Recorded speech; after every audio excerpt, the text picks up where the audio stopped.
What's on, ladies and gentlemen? My name's Ross, I like games, and today we need to have a chat about a new One Piece starter deck that has gone and been revealed, and we're back in the usual place. I showed you the other day OP07, which was officially revealed in Japan. We got the booster pack and all that good stuff.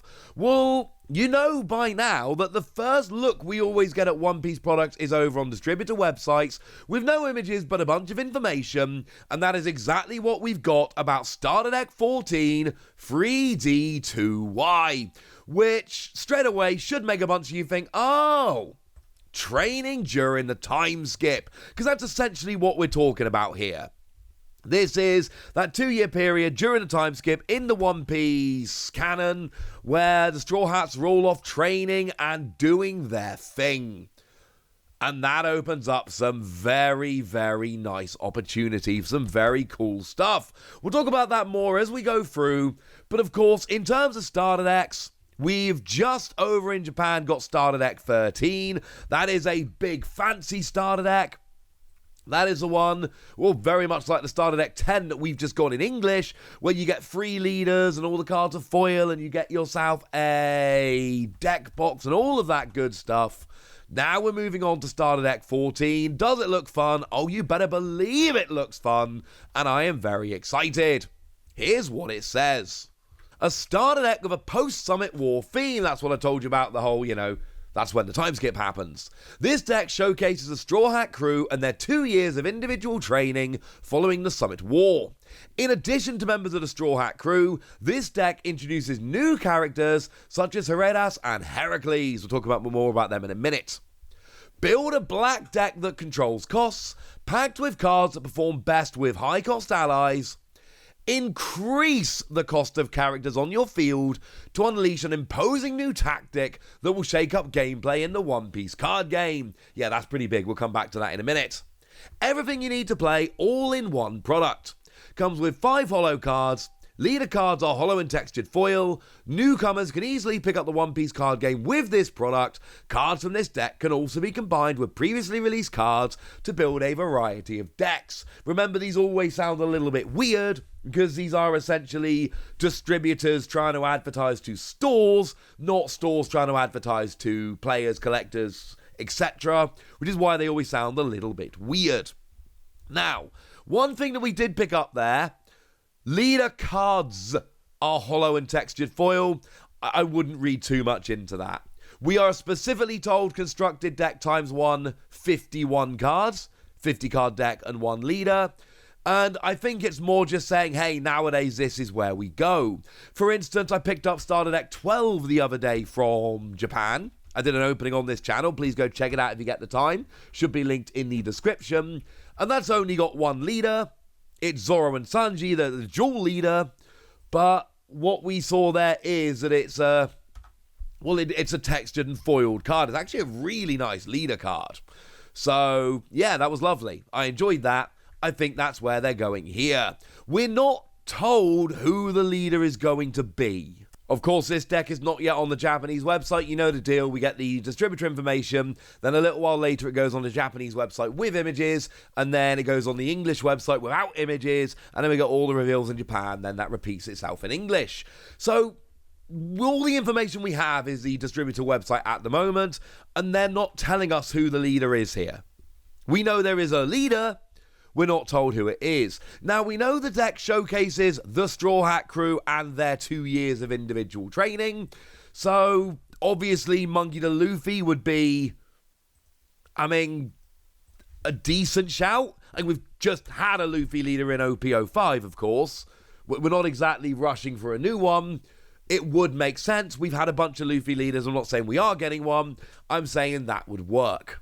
But, yeah, basically any of the Straw Hat crew could come up here, or indeed any of the people with whom they were training. For instance, Zoro during the time skip goes and trains with Mihawk, and we don't yet have a Dracula Mihawk leader.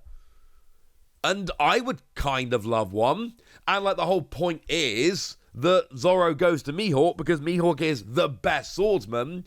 So it wouldn't be out of the question here for Mihawk to get a leader. Of course, you've also got to go, well, hang on a second, we'll see. If the deck is focused around the Straw Hat crew, surely this is not the best time to get a Mihawk leader card. All fair points, incidentally, although as a fun little side note, Zoro and Mihawk are the two characters who had alternate arts drawn by Akira Igawa, my favourite artist working on the One Piece TCG, back in OP01. How's that for a nice little connection? But like I say, I don't know, so we shouldn't talk too much more about it. We are told there are a couple of new characters that are going to be introduced, including Haredas here. And again, sticking with a time skip theme, he is the dude who was Nami's tutor in weather manipulation, according to OnePiece.fandom.com, which is also where I got the image from. So, yeah, it's that dude. And obviously, anyone that was involved with the Straw Hat crew during the time skip, doing their training, absolutely up for grabs here. They are all... well, they're all characters we could expect to see. The other one that we are specifically told about, the other one who is specifically named in the distributor listing is Heracles. And that is, of course, the person who trained Usopp in the use of pop greens. That's how it's phrased on OnePiece.fandom.com. Yeah, it's a pretty good website for looking this stuff up. So, point is... the two characters we've been specifically told about are the people doing the training. And that's important. These are essentially the people leading the training. So that does tell us almost certainly a couple of other characters we can expect to be popping up here. So obviously, for those of you that don't know, I'm going to stick away from too many spoilers here, but we have to talk a little bit. Obviously, Emporio Ivankov was the person who was really training Sanji during the time skip. So expect to get a new Ivankov. Not guaranteed, but I think it's fair to say very, very likely. And I've already mentioned Dracula Mihawk training Zoro. I would be stunned if there wasn't a Mihawk in here. Interesting, of course, we've just had a Mihawk in Starter Deck 12. Well, we're getting another Starter Deck Mihawk. And again, that's not confirmed. That is a prediction on my part and nothing more. But if we're getting the people doing the training, I mean, come on, ladies and gentlemen. That makes way too much sense. Also, there was somebody else with Mihawk who was kind of helping with that training as well of Zoro. It was Perona. So, again, I can't actually tell you there will be a Perona, but I think it is moderately likely that there will be. And of course, I've been showing you the Starter Deck 12 Ivankov on the screen. I told you there was a Starter Deck 12 Mihawk. There's actually a Starter Deck 12 Perona as well. So I'm not saying they're just going to repeat all the characters from Starter Deck 12. Although that was the Zoro and Sanji deck, you can see where the connection comes in. But I absolutely am saying that the reason those characters are featured in Starter Deck 12 is because they were... essentially the people doing the training of Zoro and Sanji during the time skip. And if this is a starter deck focused on the training of the Straw Hat crew during the time skip, they kind of need to come back. So yes, I think there are going to be a bunch of crossover characters between Starter Deck 12 and this one, but obviously that kind of makes perfect sense, does it not? And actually, while we're here, I'm not as confident about this, but Humandrill here, in Starter Deck 12, that's what Zoro was doing a bunch of fighting of during a time skip, so, you know, just putting that one out there. And then if you want some other predictions, ones that make an awful lot of sense, I mean, it's a slam dunk that Raleigh's going to be here. Come on, that's who was training Luffy. Does anyone honestly think we're not getting Raleigh here? Come on. Come on. But yeah, it's got to be done, ladies and gentlemen. Absolutely got to be done. And then Nico Robin was off with the Revolutionaries, so we could see, you know, for instance, Koala and Sabo spring to mind as potential characters here. None of this is confirmed. Like I say, there are exactly two characters that have been confirmed. That is Heracles and Heracles. Everybody else I'm talking about here is very much, well, me having a bit of an educated guess. But again, I need to stress the fact that we're talking about the time skip here. So, honestly, anyone who was heavily involved in the training, because again, the two that we've been told about are the people that were actually kind of running the training, for want of a better phrase, So I do feel pretty good about these predictions. That is what we know. Like I say, everything else we're kind of figuring out as we go along here. But there's one other thing we need to talk about that was confirmed, and that is increasing the cost of your characters. This is something which we've not seen before. This is a brand new mechanic.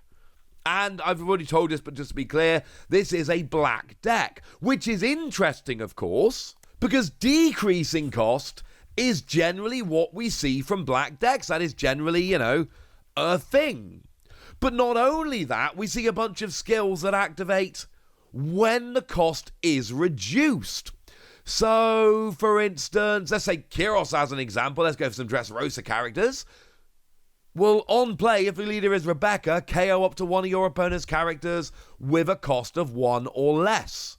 So reducing your opponent's cost is absolutely something you want to do in black cards, and like I say, something that does happen quite a lot. Hajradin, activate main, rest your leader to give up to one of your opponent's characters, -4 cost during the turn. So one thing that black has been doing up to now is essentially lowering cost of your opponent and taking advantage of the fact that that cost is lowered. Well, now they're doing the opposite, raising the cost of your own characters, which incidentally is going to work beautifully against black decks, because if they're trying to take advantage of your lowered cost, well, you heightening your cost, raising your cost is going to be super annoying.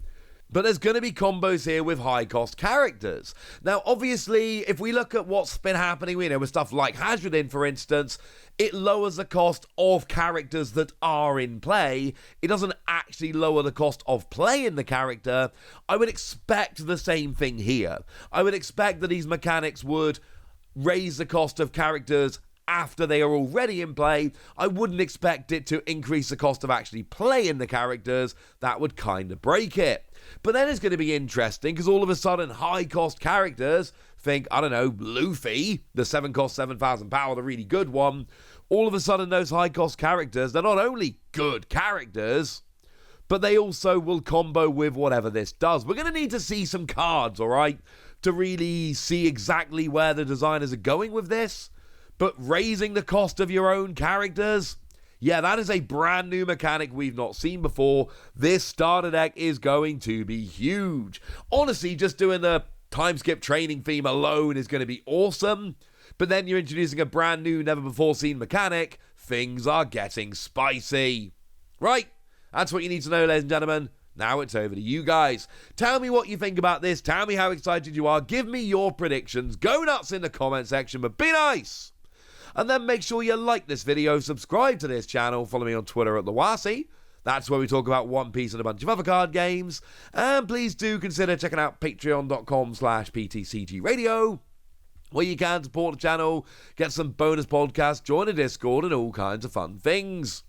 But by far the most important thing, as always, look after yourselves till next time, would ya?